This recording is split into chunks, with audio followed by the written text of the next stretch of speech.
Because the thing that makes the difference at the end of the day is Jesus, not you. It's what Jesus is doing in your life. It's what He is doing through your life.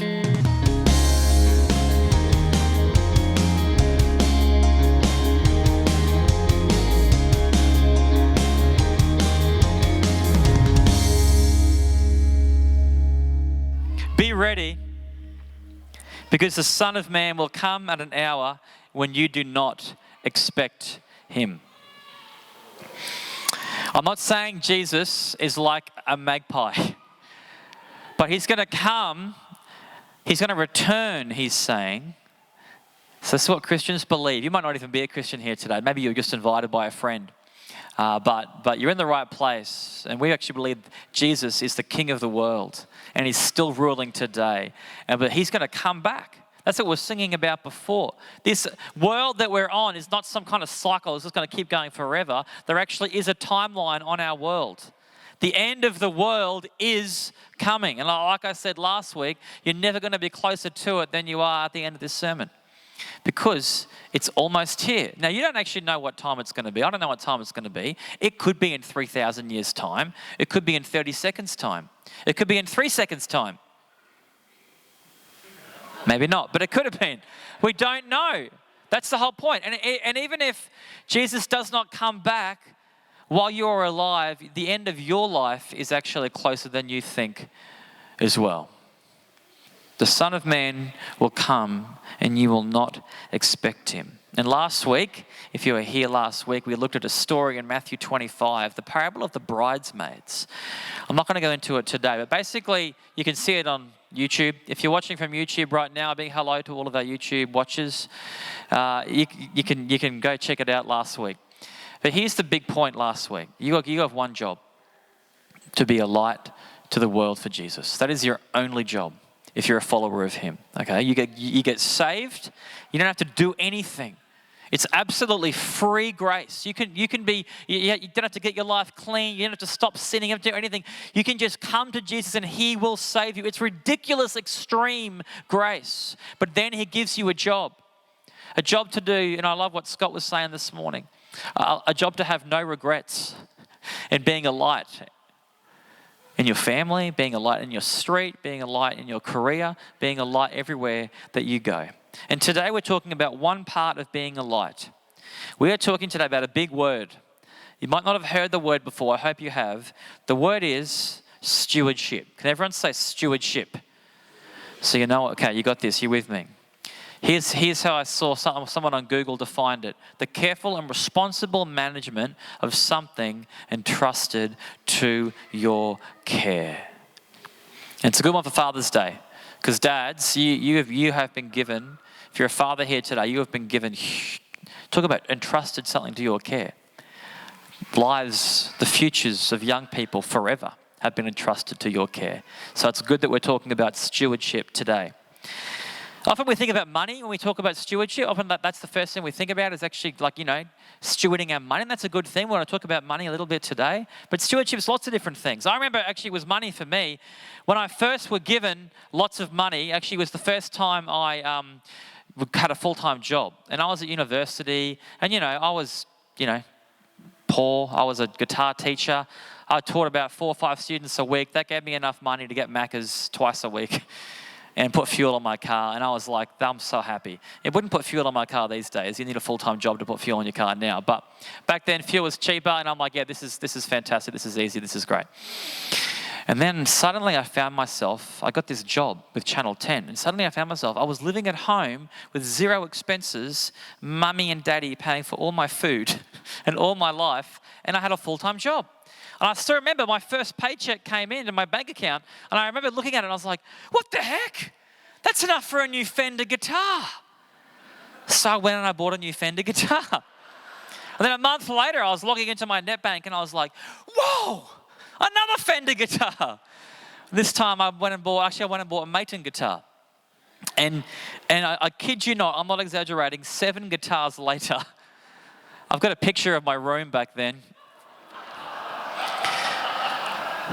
That's actually not my room. I just Googled guitar room, to be honest. I'm sorry. I've got to come clean with you.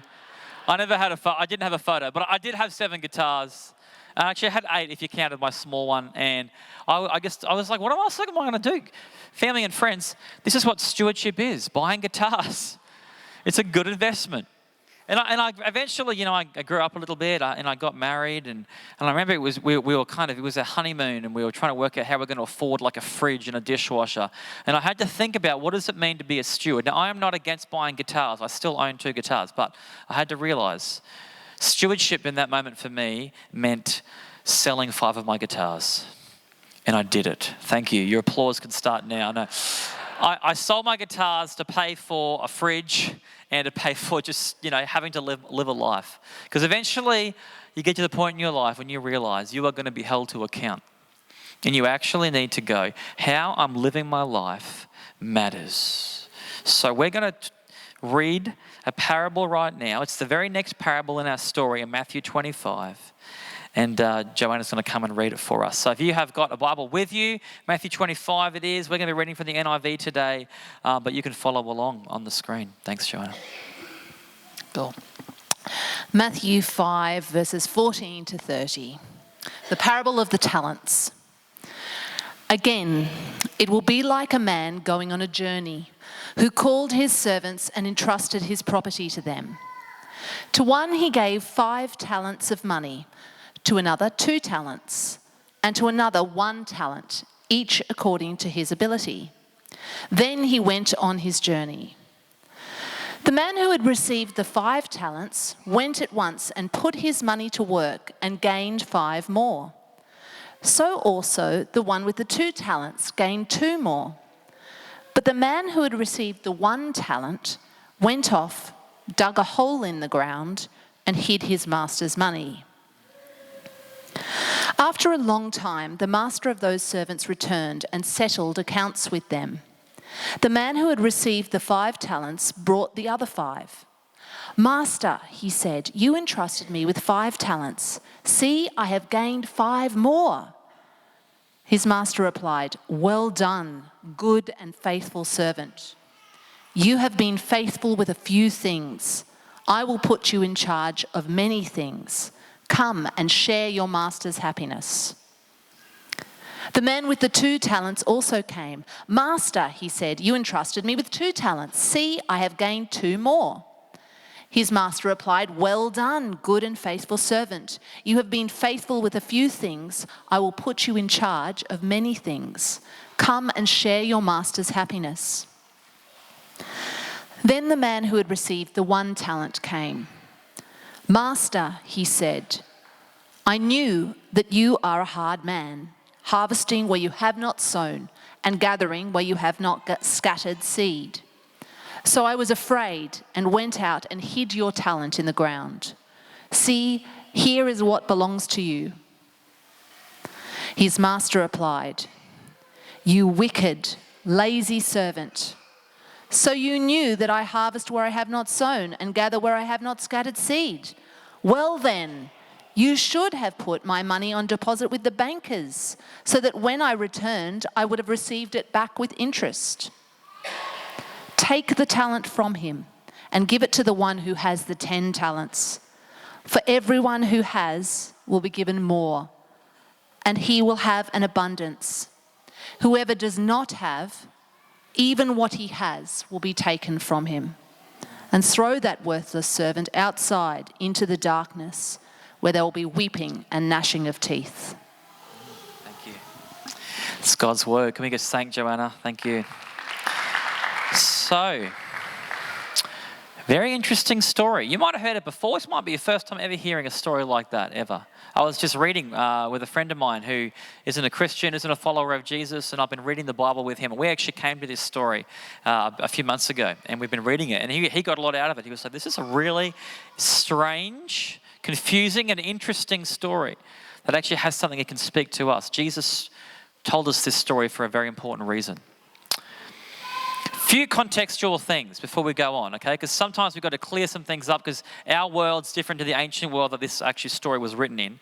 First of all, you might notice a difference between the word bags of gold and the word talents. You might have seen on the screen, Joanna's translation had the word talents in it. A talent literally just means a bag of gold. And we actually get our word talent. They're not talking about like talents like, I'm really good at dancing, which I am. It's not really about that. It's about, like, we actually get the word talent from this parable, actually. The Bible's influenced all of our language.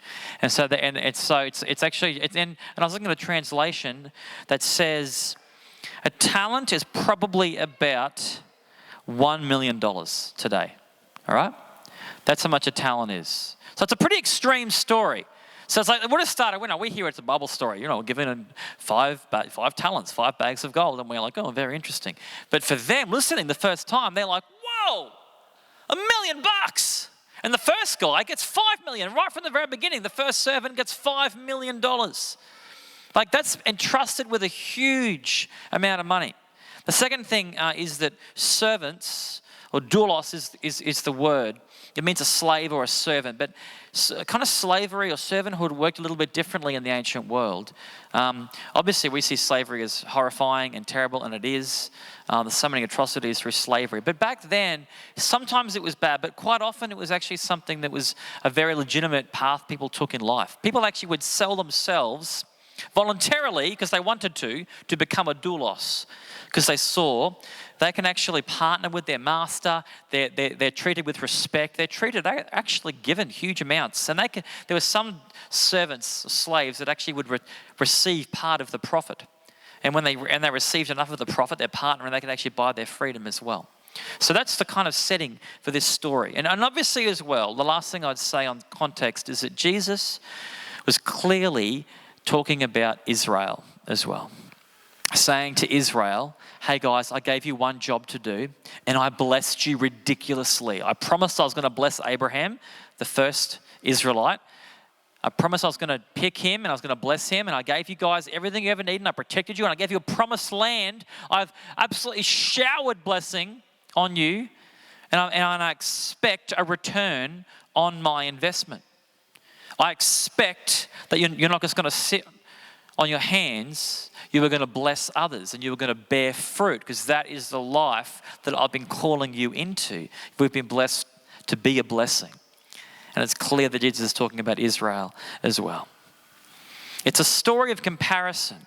And like last week, this is a very black and white comparative story, okay? It seems like Jesus is saying there's 2 paths in life. There's 2 ways to live. Last week, there were the foolish bridesmaids and there were the wise bridesmaids. And we talked about living a distracted life or living an intentional life. This week, it seems to be a bit different. This week, you've got the faithful servants, and you've got this one servant who's called the wicked servant. Faithful and wicked. It seems like Jesus is saying there's 2 ways to live your life. Faithful or wicked. Now, I'll be honest, guys. I don't like that. I struggle with that. And Steph and I talk about this all the time. I'm a grey thinker. Some of you guys are like me. Some of you guys are more black and white in your thinking. I think in the grey. If someone says to me, here's what happened, I go, yeah, that might have happened, it might not. Or someone says, here's a fact. I think, yeah, I'll Google that myself. We'll see. Who knows? There's 2 sides to every story. Steph comes home and she says, oh, this person treated me so badly today. And I think, yeah, well, you did something bad as well, probably.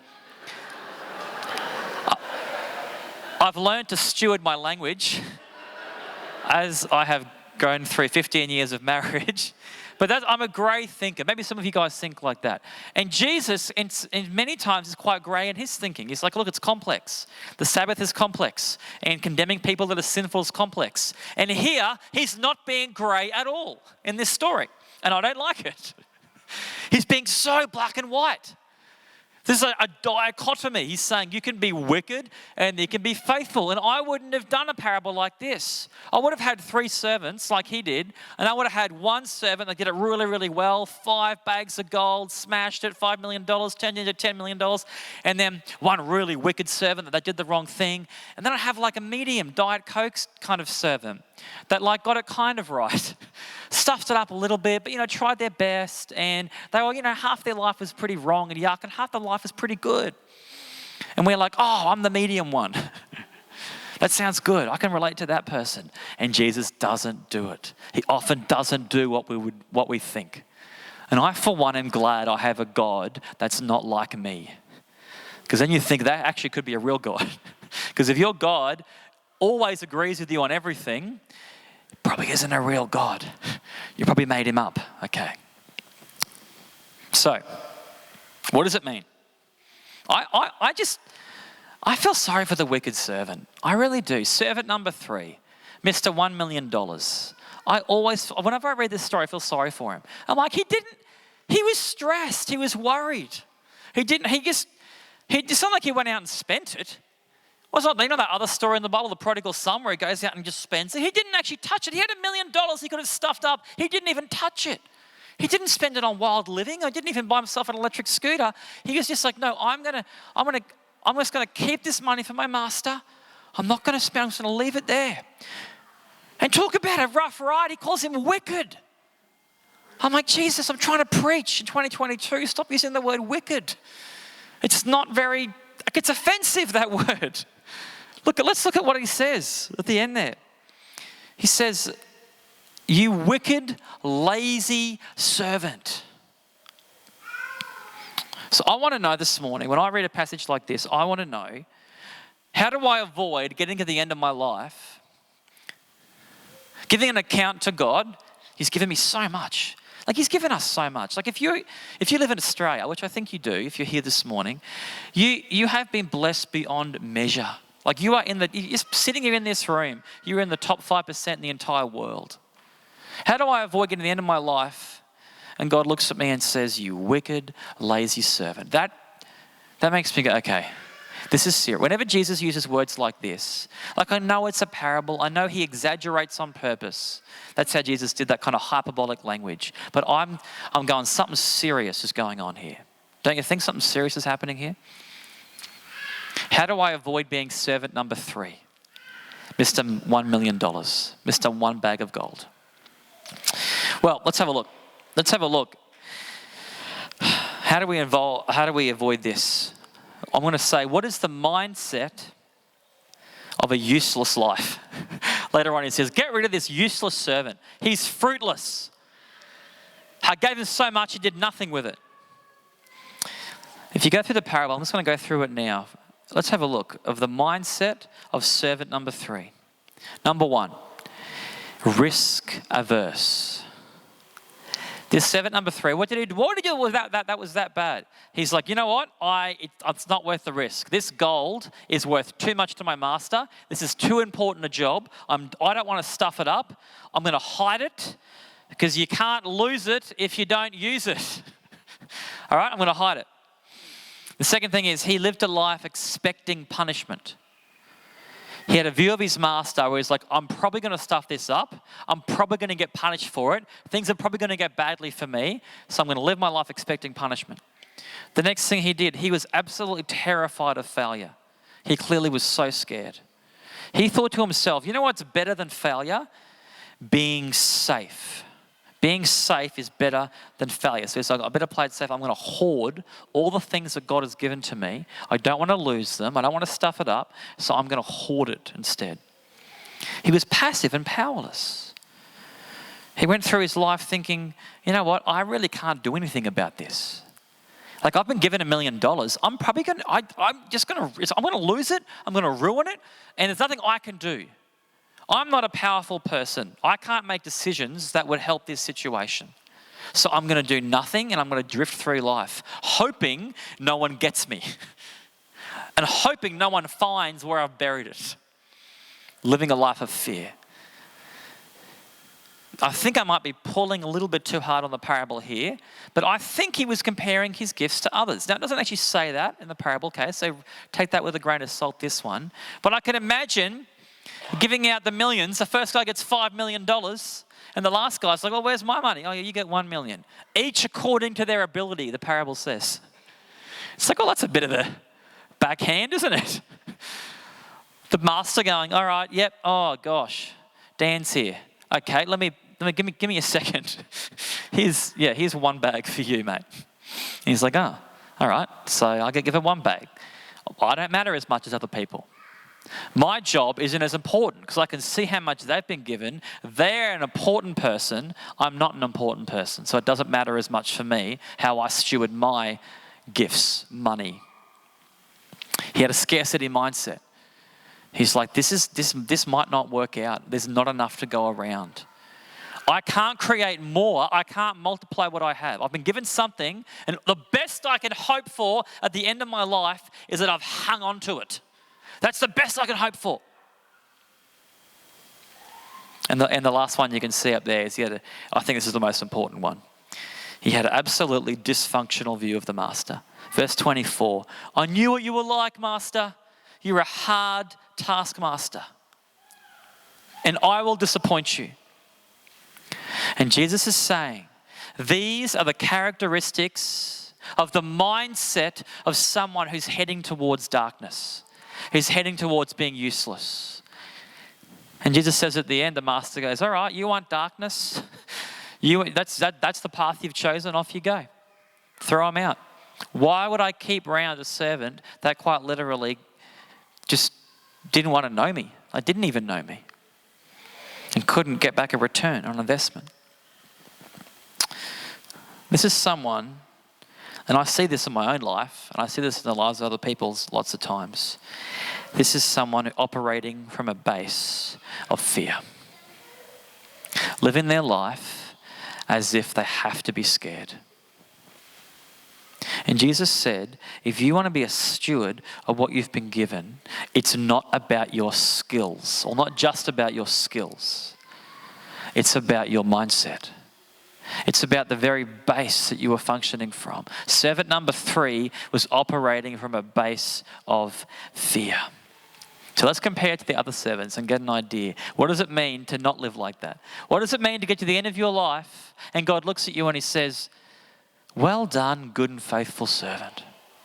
Come and share in your master's happiness. What could be more important in life than getting this right? Like, is there anything more important than getting this right? Surely this is it. Let's have a look at what servants 1 and 2 were like. Well, some of them are just the opposite. Happy to take risks. The verse says in verse 15, at once they got to work. Even before the master left, like, here's $5 million. He walked out with his $5 million or his $2 million, and he was already on the phone. Mate, I got an idea. Let's take a risk. Let's do something crazy. Let's do it. And he expected reward. Actually comes up straight away in verse 19. It says, see what I've done, master. It's like almost a run to the master. See? I know what you're like, master. You're going to reward me. That's the kind of master I have. My daughter's like this, Harmony. She's always saying this, maybe 15, 30 times a day. Daddy, look. Daddy, look. She made me 9 Father's Day cards. So cute. Most of them were fair. But she's a great, for her age, she's great. But, like the other day, she's like, Daddy, look. Don't look. 1 foot. I'm like, great. Wonderful. Not that impressive, I'm going to be honest. Like 1 foot, surely you could have done that a few years ago. But she has a mindset about her father, doesn't she? I expect reward. I expect when I go to my father, my master, he's going to be like, wow, keep going, you're doing great. That's the mindset of someone who can actually be fruitful. They see failure as a better option than safety. How on earth do you turn $5 million into $10 million? You take risks that could definitely fail. No one's ever just made all this money by just sitting around doing very, very, very risk-free activity, okay? If people that are self-made millionaires or billionaires got there, now there's lots of help and there's lots of factors in this. They were given a huge amount to begin with, but they got there by taking absolutely massive risks. And they thought, what's better is having no regrets, like what Scott said this morning. Getting to the end of your life and going, well, I made a mess of that one, but I gave it a shot. I reckon if you get to the end of your life and you're like, God, I stuffed up, but gee, I gave it a good whirl. I gave it a red hot go. I took what you had and I gave it a shot. I reckon God's going to go, well done, good and faithful servant. You didn't bury it in the ground. You risked it all for me. That's better, I reckon, and this parable shows it. They saw themselves as powerful. They're like, they got given the money, and they're sitting around going, well, I better wait for the master to tell me what to do. I better wait until I get the exact right scenario. Or, you know what I should do? I should wait till I'm a little bit older and I've worked this out. Or, like, a few things haven't lined up in my life yet for me to start taking risks. No, they were like, I am powerful. I'm going to start today. I can actually do something. Because guess what? The master has given me $5 million. That master must really trust me. The master must really think that I've got what it takes. They worked without comparing gifts. I think the hero of the story is not servant number one. I think the hero of that story that Joanna just read out is actually servant number two. Because servant number two comes up and his master's about to go away. Servant number one gets $5 million and he's like, $5 million, wow, as he's walking out. And servant two comes up and he's like, oh my goodness, $5 million. And he's like, $2 million for you, buddy. And it's like, wow, less than half. I'm less than half as skilled as that person. That's how much you trust me. And it didn't compare. At once, it says, he got to work. And he doubled his as well. And you know what reward he gets? The exact same reward as the other guy. Well done, good and faithful servant. Come and share in your master's happiness. Come and reap a reward, a harvest that you could never imagine. I reckon servant number two is the hero. Had a multiplication mindset, actually believed that they can actually multiply what they've been given. And the most importantly in this one, I think they saw what they have as not theirs. Do you know how releasing it is when you actually think everything that you own and have is not actually yours? Do you know how amazing that is? It means it doesn't matter when you lose it. Like, I can imagine the guy going, no, I wouldn't risk $5 million of my money, but it's not even my money. It's the master's money. Like, if I get back and he's like, how'd you go? I'm like, oh my gosh, I tried this business idea. It's called Blockbuster Videos. I came in at the wrong time. I invested all $5 million into it. It just didn't go very well. And he's like, the servant's going, oh well, not my money. The worst thing the master can do is go, oh well, you gave it a shot. All right, I'll see how I go next time. Like Steph and I, we try and live like this. It's always hard, but we try and live like this. I remember the day after, I talked about last week, I got my electric scooter stolen. And the day after, I was really annoyed at the time. The day after, I was like, you know what? I said to Steph, you know who got their scooter stolen? God, not me. God wasn't even mine. Like, that sucks for you, God. You got your scooter stolen. Not me. I'm fine. I don't know, it wasn't mine. It was yours. It just lets you just go, you know what, it's yours. And we, Steph and I are discussing at the moment, we've got this building fund. We've got this idea that we want to actually go, hey, we're sitting on a hill and we're going to have a permanent home here for ministry. We know we can't meet in this building forever. And so we've been praying and thinking about, what does that mean for our family? I believe leaders have to give first. They've got to take the first step. So, all right, we're going to give first. And I'm thinking, so how much of my money am I going to give up to God? And we haven't got to think like that. We're like, well, it's all God's money. How much do you want to transfer to a different account, God? You know when you transfer between your accounts in NetBank, you're not stressed about it? Like, I just lost 20 grand. What am I? Like, you didn't lose it. You just transferred the account. That's how you can live. When we make our gift, it's like, that's how I'm giving. I'm just transferring the account. It's all God's anyway. You can relax. You're not going to lose everything because you never had anything to begin with. Everything is the Lord's. So there are two paths in life. Operate from fear or operating from, I'm going to call this operating from love.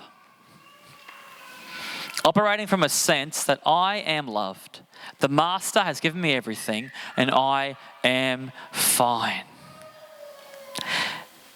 That is how to be a good steward of your life. Is to understand the gospel and to live every day in the gospel. Jesus is saying in this parable, there are two paths to live in your life. Not just for Christians, for like every single person that God has created. You can go down two paths. You can go down operating from a base of fear, or you can go operating from a base of I am actually loved by my Heavenly Father. And that will be what changes your stewardship. I just want to challenge you this morning. I want to be really honest. I see, and I see this in myself too, But I see and encounter way too many Christians, I think, living in that first category. I was talking to a mate this week, and we're talking about this concept, and he said, you know what that's called? That's called a functional agnostic. Ever heard of that before? Functional agnostic. You might believe in God. Like you might have a doctrinal statement that gets you an A+ if you went to Bible college. You believe all the right things, but when you actually live it out in your life, you live as if God really is not going to help. God really is, he's not going to sort you out. What's going to sort you out is having enough money and having a good reputation, having a good career, and people thinking highly of you, and having enough holiday time, having a nice house. That's what's going to sort you out. That'll be what you really need. And it truly is. It's functional agnostics. And guys, we believe for revival. We're believing that God's going to do a great movement because crisis precedes revival. And I've got to tell you, our society is in crisis right now. COVID, what's happening in the world, people are asking questions. There's no one kind of big thing called culture anymore. Everyone's going in different directions. Some people are getting more liberal. Some people are getting more conservative. Some people are going more left. It's going all over the place. People are in crisis. People don't know what to believe. It's a beautiful place for the word of Jesus to go forward. And what we need is Christians acting like Christians. It's not about being a really good moral person, although I think it ends up looking like that. It's operating from a place of love, being able to take risks for Jesus. So I just want you to think about what you've been given to steward. It's not yours, you've just been given it. There's 4 areas of stewardship I've kind of come up with here. If you want to go to that next one, we just think about your life. You've been given time, all right? Your time, your schedule, your energy, your attention. What are you going to spend your time on? The best thing about time is there's no rich people and poor people. Everyone's given the same amount, 24 hours, all right? Everyone's been given the same amount. What are you going to do with your time? How are you going to steward it? You got your treasure, which is your money, your resources, your possessions. I even think like your own body. Like, what are you going to do? How are you going to actually steward your treasure? You got your talent, your gifts, which are unique, your abilities, your experiences that no one else has had, your expertise. And I've got one here. I've called it territory. 1, because I wanted to start with T. And 2, it's just thinking about, okay, actually where your influence, your sphere, your followers, your family, the land that you've been given to steward for God. These are 4 areas that God is going to ask us to give an account on. And he's asking you to multiply. It's very clear in the passage. Not maintain, okay? It's a big call. He thinks you've got what it takes. Otherwise, he wouldn't have given it to you because he gives each to their own ability. So he's looking at you this morning and he's going, I've given you the exact amount that I think you need. And I've given you the exact amount you need to multiply. He wants to see an investment in the kingdom of God. So what I want you to do is, here's my challenge to finish. I want you to find an area that you're scared about. Maybe for you it's money. You're like, oh, look, I'm really scared about giving up money because I feel poor. I feel like I don't have enough. Maybe it's your reputation. You're worried about what people think about you. Maybe it's just some of your relationships. You're worried that people aren't going to like you. Maybe it's an idea of being not in control. I want you to find an area that you're scared about and take a risk for God with it. This could mean giving a large amount of money away, as terrifying as that is. It could mean saying to someone or saying on social media or saying to a friend at work, when they say, what did you do on the weekend? You said, I went to church and I learnt about being a good steward with what God's given me. And they're like, ooh, that got deep quick. It's a reputational leap to be a light. Might be in a relationship that you're someone you know and you're like, you know what? I might just invite them to the Alpha course. Well, what if they stop being friends with me? They think I'm a weirdo. What if they say no? Like, take a risk. Might be loving someone who you're like, oh, I'm scared if I love them, they're going to kind of ruin my life. Maybe it's power control for you. It's like, you're scared of not being in control. And it's serving someone beneath you. Maybe it's fairness. Maybe you need to forgive someone. You need to take a risk by forgiving someone who doesn't deserve it at all and haven't done a thing to change themselves. You need to forgive them. Maybe it's time. Spend some time. Just take a big chunk of your time and serve. Serve your kids, your family, your street. Mow your neighbour's lawn. Come and serve. Join a team at Lifepoint. The challenge isn't the thing. I'm trying to say the mindset is the thing. Are you operating this morning from a base of fear or a base of being absolutely, completely loved? Because the thing that makes the difference at the end of the day is Jesus, not you. It's what Jesus is doing in your life. It's what he is doing through your life. I'm not saying we've got to sit there and go, all right, I'm going to bear fruit for you, God, and just try really hard to bear fruit. It's the opposite. We relax back into the love of God and we let God's love flow through us. But we have to let go of the things we're trying to control. Because things that stay stagnant stink after a while. Don't they? We're things that flow. That's what we want to be around. We want to be around a waterfall. No one goes to check out a swamp. Oh, it's a beautiful swamp. It stinks. We had to look at water that's moving. What path are you on today? Because all that matters in the end, friends, is this verse. Verse 23. Guys, that's literally all I care about in life, is getting to the end of my life. And the Father looks at me and says, well done, Dan. Good and faithful servant. You have been faithful with a few things. Oh, I've only got a few things, but I've got a few. And I'll put you in charge of many things. Come and share in your Master's happiness. So I want to pray today for an operating system upgrade. Do you ever get those on your phone? It says you're operating in an old operating system. You need to upgrade. And the phone says, I'll try and upgrade you tonight. Well, I'm going to pray he's going to upgrade us this morning, okay? That actually the grace of God and the Holy Spirit's work this morning is going to come in this room and actually, for many of us here, upgrade how we see our lives and how we see the Master. That's what I'm praying for today, because this is life transformational. I remember it was about 2 years into pastoring, and I thought I was going to be an amazing pastor. You know, I have a very high view of myself. And in my first 2 years, I was going really badly, to be honest. Jason can tell you. He didn't say anything, but I was doing a bad job. People were leaving the church. I just didn't know how to lead. I was terrified of what people thought of me. I was scared. I was trying to please everyone. Have you ever tried to lead an organization and try and please 200 people at the same time? It doesn't work. It was awful. And I went to this leadership coach. And it was transformational. He's a leadership coach guy, and he did this whole work with me and this big survey, and all these people told me what they think about me. It was awful. Get back to the end. It said, and the leadership coach, I thought he was going to give me some skills. Here's how to lead an organization. Here's what to do. And this guy sat me down. He said, Dan, I've got the results here. It says that you're leading from a base of fear, not love. I'm like, why are you preaching at me, bro? I want some leadership skills. And it's like, that's what's going to transform your leadership. When you realize that you are loved and that you're here to do a job, not please people. And that was absolutely transformational in my life, in my leadership, and in this church, I believe. And that's what I'm praying for this morning.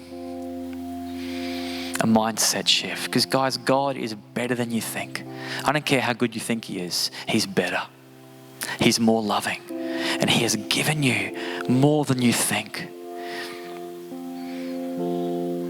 And he wants to see multiplication because he thinks you've got what it takes. Hey guys, I hope you enjoyed that. If you did and you want more Lifepoint content, subscribe to our channel right now. Or if you're in the area around Moreton Bay or Rothwell, head to our service. Sunday, we'd love to see you there. lifepoint.org.au for all the details. We'll see you soon.